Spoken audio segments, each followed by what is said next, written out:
Yazi, I told you about some founding fathers. I told you about ukuthi isonto labo, how it was created.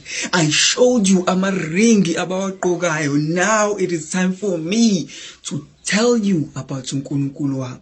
Sanibonani, ngiye ngizwe kuthiwa the truth shall set you free. So lalela mntomnyama, this is the one person engamele you should never ever say his name. It is forbidden. Yes, I don't think we're ready for the video. But for those abayitshesi ready, kulungile. Asiqale. Let's go back, asibuyele emuva. Understand ukuthi in the beginning, before abantu babazi okuhle nokubi, there was a guardian created by Umdali, not as an angel, not as umoya omubi, but someone to balance izinto. And lo muntu, it is he whose name should never be spoken. Understand ukuthi it was sent to earth not to rule, but to keep order between light and darkness. Lento walked amongst humans, and it used to whisper to our prophets, whisper to kings, and to make sure ukuthi si right as humans. Understand ukuthi Umdali created to set up to walk amongst humans and make sure ukuthi maintain a balance between okuhle nokubi, so that thina as abantu we will be protected from sin. Omunye umuntu uzoyibuza ukuthi what went wrong with uSethaphai ngoba wayelethela ukuthi azozivikela. Something changed. Humans began ukukhothama kuSethaphai, thinking ukuthi he is the creator, kanti naye he was created to protect us humans. Understand ukuthi at first it resisted, reminding them that it was only a servant of divine balance, Umdali, the creator. Understand ukuthi, but eventually through generations ukukhothama got stronger. Temple rose in Mesopotamia, symbols carved in stone and offering of amanzi abovu were left on the altar, all in the name of uSethaphai. Over centuries, abantu bebhizi bekhothama kuSethaphai. Understand ukuthi the guardian grew proud. It began to believe ukuthi it is not a servant, but yona ingumdali itself. And for that arrogance, Umdali, the creator, the universe itself, punished uSethaphai. Hlakanipha-ke mntomnyama, and understand ukuthi he whose name should never be spoken was once someone who balanced the light and the darkness, but for some reason waba corrupted and chose power and chose ukuthi yena ufuna kubo yena ophathayo. And so yaqala lapha inkinga when he walked away from the creator, thinking ukuthi ungcono kunomdali.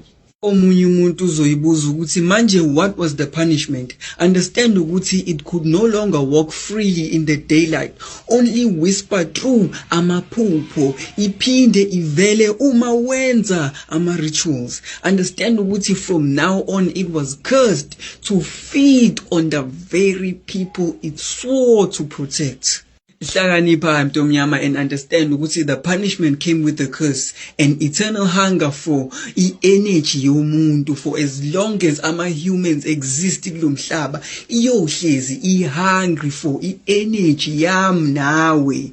The only way to feed was to strike a deal with abantu, exchanging power, wealth ne wisdom for a piece of energy yakho. According to all the documents akhona ngaye, kuthiwa he is only allowed to exist kuma dreams, that is his domain.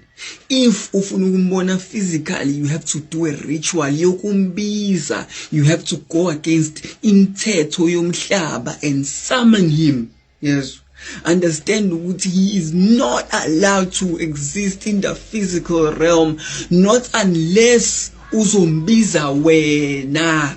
That's why igama lakhe you are never ever allowed ukuthi ulisho, because nokulisho it is like when uyambiza onto your life. The only way for him to satisfy ihunger yakhe is ukuthi adle i-energy yakho, and the only way ukuthi athole i-energy yakho was to create the contract. The contract was created ukutricka wena ngoba wena ufuna ipower, ufuna iwealth, ufuna iwisdom. He will offer you lezo zinto, and in the end he will collect okungokwakhe, which is i-energy yakho. Understand ukuthi before we had our founding fathers, we had our Knights Templar. They existed between the year 1129 to 1150. Understand ukuthi they were created to be the warriors of isonto. They were created to be pure beings. Befana namanani, beconsidered as abantu abangcwele, abantu abavikela the word of God. At that time, Knights Templar existed to protect the word of God. If wena uzokhuluma kambi ngoJesu Kristu, they would unalive you. Benze sure ukuthi izwi lakho, your teachings would disappear from the face of the earth. Ngoba wena ukhuluma kambi ngomdali wabo. They were the protectors of the word of God, the protectors of the church itself. They consider as the holiest people to ever exist. One day, ama leaders esonto labo, they got greedy. Babefuna isonto labo kube ilona dominator umhlaba wonke, and so bahlangana and they decided to summon uSetaphai so they can sign the forbidden contract and strike a deal with uSetaphai. Ithini deal? Ithi sifuna isonto lethu, sifuna ireligion yethu idominate umhlaba wonke. He, whose name should never be mentioned, would reveal hidden knowledge of the earth, including its geometry, architecture, and even its banking system, in exchange for ritual offerings of loyalty and secrecy. Understand that within 30 years, Knights Templar became the wealthiest group emhlabeni, and they had over 9,000 commanders across all of Europe, and the imali yabo estimated to have been about 540 billion at the time. The truth is, nobody really knows ukuthi did the contract benefit them or did it not. Asazi ngisho nama terms and conditions of the contract. Kodwa esikwaziyo ukuthi a certain religion is the biggest religion emhlabeni, and i-center yabo la bahlangana khona is a Vatican City. And every few years is busy shintshana nabafundisi, Pope Ntoni, Pope Francis, Pope baningi nje oPope. It's up to you if you choose to believe the story or not, but Pope Ntoni, Pope baningi oPope.